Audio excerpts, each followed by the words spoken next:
Hai, welcome back to Table of Content.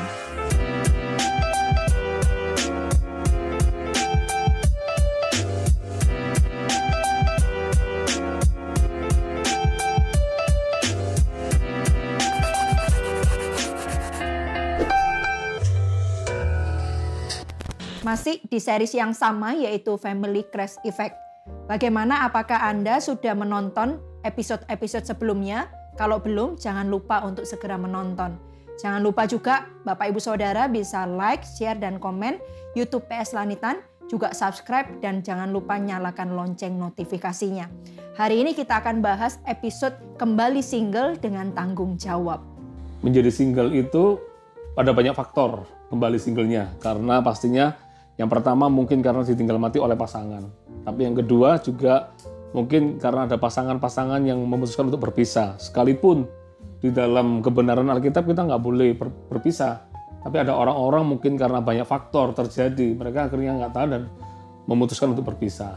Ya, kita tidak akan bahas tentang perceraian itu karena saya mengajak setiap Anda semua yang mau tahu kebenaran itu, Anda bisa lihat di episode-episode kita sebelumnya.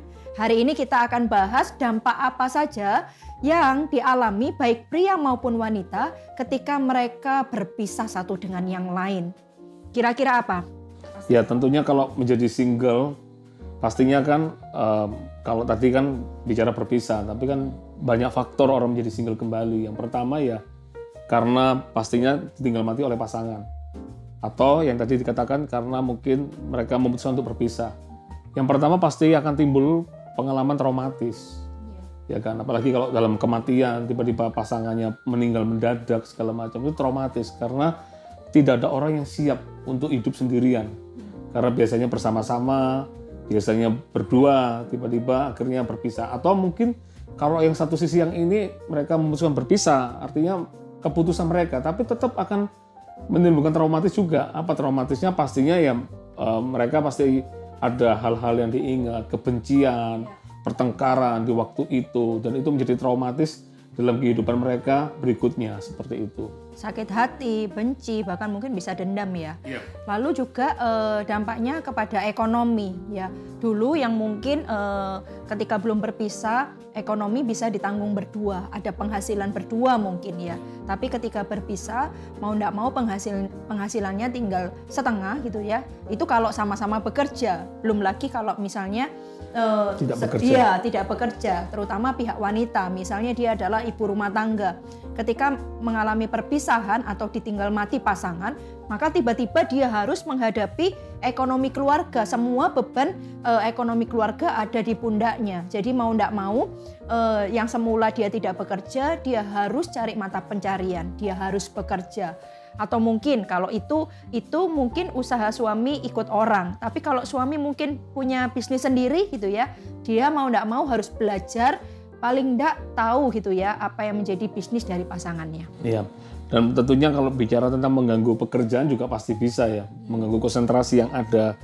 Karena biasanya ada yang satu yang bagian bekerja, ada satu lagi yang bertanggung jawab dengan anak-anak. Tapi ketika tinggal kembali menjadi single, artinya bahwa dia harus lakukan semuanya bersama-sama, baik pekerjaan maupun bagaimana mendidik anak. Tentunya ini nggak bisa maksimal di dalam pekerjaan. Iya. Lagi juga dampaknya ada gangguan dalam bersosialisasi ya. Ketika mengalami perpisahan atau segala macam, status hidup orang itu menjadi berubah.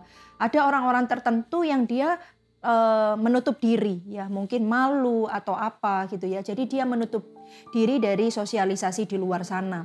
Lalu ada juga mungkin yang ekstrim yang lain gitu, ekstrim satunya yaitu dia terlalu membuka diri ya, sehingga mungkin malah cenderung menjadi negatif. Lalu belum lagi apa yang dikatakan oleh stigma masyarakat. Bagaimana Pastor Sam? Ya pastinya kalau menjadi single lagi, mungkin istilahnya janda atau duda, seringkali mungkin banyak stigma itu konotasinya kayaknya kurang bagus, tapi sebetulnya tidak. Tergantung bagaimana kita bisa menjalani kehidupan kita. Kalau kita seorang janda atau duda, jadilah duda yang terhormat. Jadilah janda yang terhormat juga. Ya, tentunya pasti ada kasih karunia yang Allah akan menolong kita selama kita memutuskan untuk membangun kehidupan kita menjadi lebih baik lagi. Jadi seperti itu menurut saya. Ya, jadi apalagi ketika kita menjadi janda atau duda karena pasangan kita meninggal. Saya percaya juga pasti ada kasih karunia Tuhan tersendiri ya ketika itu dialami oleh mungkin Anda yang sedang menonton tayangan ini.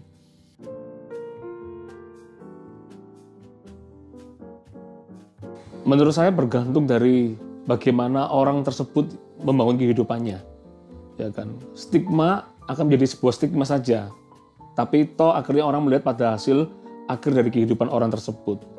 Ya, selama kita sendiri bisa membangun kehidupan kita menjadi lebih baik, meskipun kita mungkin seorang duda atau janda, kita bisa membangun kehidupan kita. Kalau kita punya anak, kita bisa mendidik anak-anak kita dengan baik juga. Tentunya orang akan melihat ini luar biasa. Dia kembali single, tapi dia tidak melupakan tanggung jawab. Dia kembali single, tapi dia tetap orang yang bisa memenuhi kebutuhan anak-anaknya. Bahkan pekerjaannya juga bisa excellent. Jadi bergantung dari kita sebetulnya. Ketika kita mendapat label atau status itu, yang penting adalah kemauan kita untuk kita bisa hidup menjadi lebih baik. Iya, jadi menurut saya stigma dari masyarakat sih itu tergantung dari kita pribadi seperti itu. Nah, kalau memang kita ini menjadi single karena pasangan kita meninggal gitu ya, asal kita jaga hidup, kita jaga perkataan kita jaga bagaimana kita bersikap, menurut saya kita akan menjadi single juga yang terhormat seperti itu. Nah, jadi benar yang Pastor Sam katakan, itu tergantung dari kita pribadi. Yang paling penting adalah buah yang kita hasilkan dalam kehidupan kita.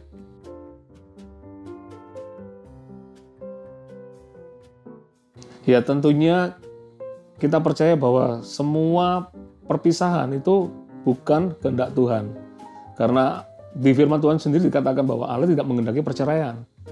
Seringkali perceraian terjadi juga karena keputusan dari masing-masing pihak di situ. Tentunya mungkin kalau kita bicara tentang kita sebagai korban, orang lain mungkin pasangan kita yang melakukan kesalahan dan dia memutuskan untuk berpisah. Apakah ini kehendak Tuhan? Tidak juga. Itu adalah keputusan dari pasangan itu. Dia memutuskan untuk melakukan dosa sehingga dia jatuh terlalu dalam dan kita sebagai korbannya. Nah, jawaban saya sudah tegas bahwa tidak kehendak dari Tuhan. Tapi pertanyaannya adalah bagaimana kalau itu sudah terjadi? Ya kita harus bisa membangun kehidupan kita kembali seperti itu. Ingat ada pepatah mengatakan nasi sudah jadi bubur. Bubur tidak mungkin menjadi nasi. Tapi bubur pun bisa menjadi bubur yang istimewa. Ketika kita bisa hidup, membangun kehidupan kita berikutnya menjadi lebih baik lagi.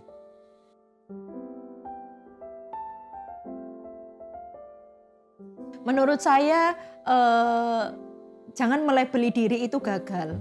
Karena namanya orang tidak sempurna. Orang bisa buat kesalahan, bisa buat dia bisa tergelincir.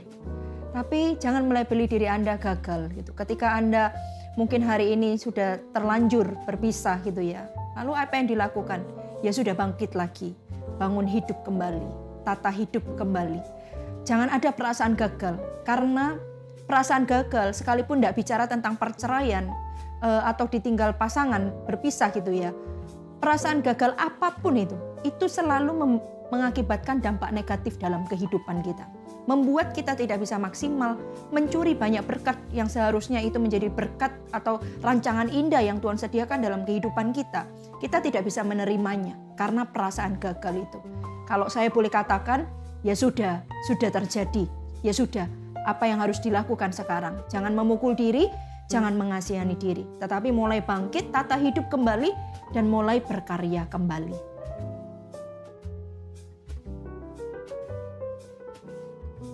Mulai dari menata hati dulu terlebih dahulu menurut saya ya. Karena kan saya pihak wanita. Ya, menata hati terlebih dahulu.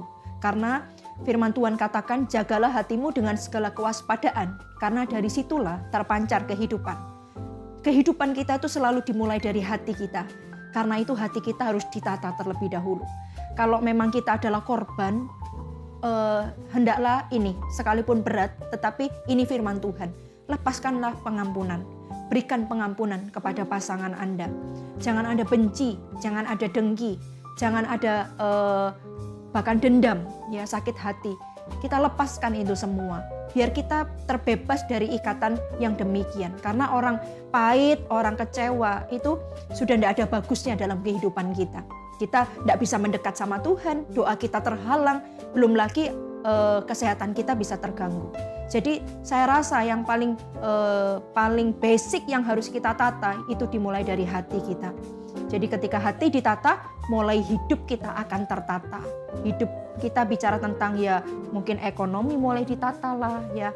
Lalu tanggung jawab yang harusnya cuma 1 menjadi 2 atau 3 itu kita juga mulai tata. Supaya segala sesuatu yang menjadi tanggung jawab kita pun kita bisa melakukannya dengan maksimal. Ya. Habis menata hati tentunya menyesuaikan diri. Karena kehidupan kita kan berubah nih. Kita nggak bisa memaksakan kehidupan seperti dulu lagi. Artinya kita nggak boleh berhenti. Atau mungkin selalu lihat apa yang tidak ada pada kita. Harusnya dilihat dari apa yang ada. Oke, karena sudah keputusan jadi seperti ini. Atau mungkin kita yang diputuskan menjadi seperti ini. Artinya sudah menyesuaikan. Saya jadi ingat sebuah ayat. Di dalam kelemahan kasih karunia Tuhan melimpah. Kadang di dalam keterbatasan kita sebagai orang hidup single kembali, tentunya pasti ada kasih karunia Tuhan yang Tuhan tambahkan dalam hidup kita. Ya tentunya ya belajar untuk berdamai dengan diri. Tadi yang katakan Pastor Lani tadi. Yang kedua, ayo mulai melangkah maju, sudah jalani. Dulu mungkin tidak pernah bekerja, sekarang menjadi bekerja. Dulu yang mungkin bisa bagi-bagi waktunya dengan anak, sekarang harus dengan anak sendiri segala macam. Tapi saya percaya kok, segala sesuatu ketika kita mau bangkit kembali, mau berubah untuk menjadi lebih baik, pasti ada jalan untuk mencapai itu semua.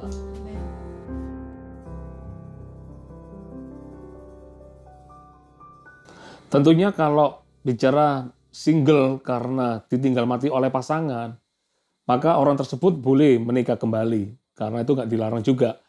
Tapi kalau pertanyaannya adalah, kalau orang berpisah karena ketidakcocokan, segala macam, tentunya kita nggak bisa semudah itu untuk menjawab apakah boleh gitu ya. Karena kalau dalam firman Tuhan sendiri juga katakan, kalau orang sudah berpisah ya nggak boleh menikah lagi, dianggap berzina orang menikah lagi seperti itu kalau dalam Alkitab.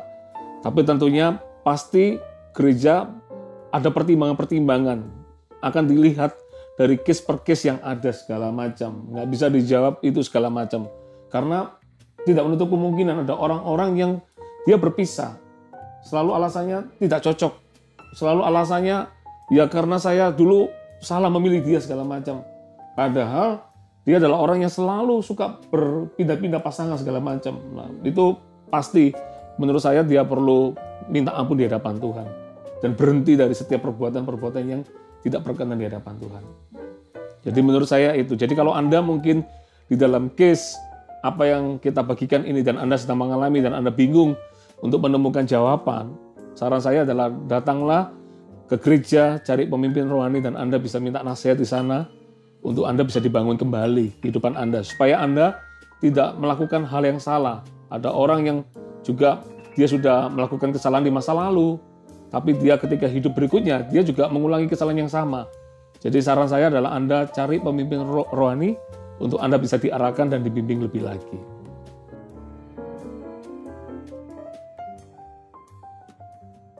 Ya, yang pertama-tama ya harusnya jujur ya. Iya. Jujur dulu. Dalam hidup pernikahan harus dibangun dengan transparansi. Buat apa takut gitu ya? Ceritakan saja apa adanya.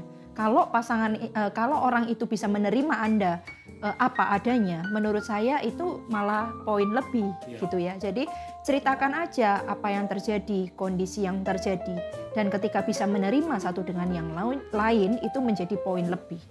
Yang namanya cinta pasti juga tidak cuma menerima pasangannya kan. Tentunya ada orang-orang yang dikasih oleh pasangannya, khususnya anak ya. Tentunya harus bisa menerima anak tersebut, sekalipun mungkin bukan anak kandungnya atau apapun, atau mungkin tiap-tiap pasangan punya anak masing-masing gitu ya, ditinggal mati oleh pasangan. Tapi setiap pasangan punya anaknya masing-masing. Oleh karena itu, ya menurut saya ya harus nggak boleh membedakan juga di situ di dalam membangun hubungan nantinya, bahwa anak-anak bukan anak-anakmu tapi anak kita. Jadi seperti itu. Jadi ada selain ada transparansi apa yang terjadi gitu ya, juga ada yang namanya kesepakatan menurut saya, ya kan? Kesepakatan karena kan yang satu sudah bawa anak juga, yang lainnya juga bawa anak. Ada kesepakatan seperti yang Pastor Sam katakan bahwa ini bukan anakku, ini bukan anakmu, tetapi anak kita bersama. Ya. Dan tentunya pastinya kalau bicara tentang menikah kembali gitu ya, itu harus juga mungkin menurut saya juga harus dipikirkan. Ya, karena ini pengalaman saya sering ditanya sama Pastor Lani. Biasanya ditanyakan oleh semua orang juga. Kalau saya meninggal gitu ya, apakah kamu akan menikah lagi enggak? Ya kan? Tentunya kalau saya boleh ditanya seperti itu, saya pasti akan bilang bahwa untuk menikah lagi itu nggak mudah. Karena kalau menikah lagi belum tentu yang namanya mama terbaik, papa terbaik, ya itu orang tua kandungnya pastinya. Tapi kalau orang tua berikutnya itu kadang-kadang ya namanya meskipun dia cinta, tapi tetap pasti perlu waktu untuk membangun. Apapun yang dikerjakan pasti selalu ada pro dan kontranya. Karena melihat bahwa ini bukan orang tua aslinya atau orang tua kandungnya. Makanya saya katakan bahwa itu perlu pemikiran lebih lanjut untuk melangkah ke sana seperti itu. Tapi kalau saya boleh minta sama Tuhan, ya saya ingin dengan Pastor Lani seumur hidup. Ya kan, kalau boleh saya minta juga biar kalau saya dipanggil Tuhan, biar saya duluan. Jangan Pastor Lani. Karena saya tahu saya nggak bisa hidup tanpa Pastor Lani juga di sana. Ya. Ya, kalau ditanya juga saya ketika mungkin kalau misalnya saya ditinggal dulu sama pasangan gitu ya, apa akan menikah lagi ya? Seperti jawaban Pastor Sam juga, saya akan mikir ribuan kali, apa sih tujuan menikah gitu. Lalu apakah nanti kalau sudah menikah, hari ini nih sudah bahagia nih, punya pernikahan bahagia, lalu apakah dia bisa menggantikan kayak gitu kan? Jadi mau menikah ulang itu menurut saya harus banyak pertimbangan seperti itu. Dan apa sih tujuan untuk menikah? Apakah cuma sekedar supaya punya teman gitu sampai tutup usia ya? Kayaknya kalau memang memutuskan untuk menikah lagi harus dipikir ulang, dan apa sebenarnya dasar untuk Anda menikah lagi itu juga harus dipertimbangkan. Dan menurut saya harus dengan dasar yang kuat. Untuk apa kita menikah kembali? Kita sudah di penghujung pembahasan hari ini. Nantikan episode-episode berikutnya Bapak Ibu Saudara yang pastinya akan memberkati setiap Anda semua. Sampai jumpa di episode berikutnya. Tuhan Yesus memberkati.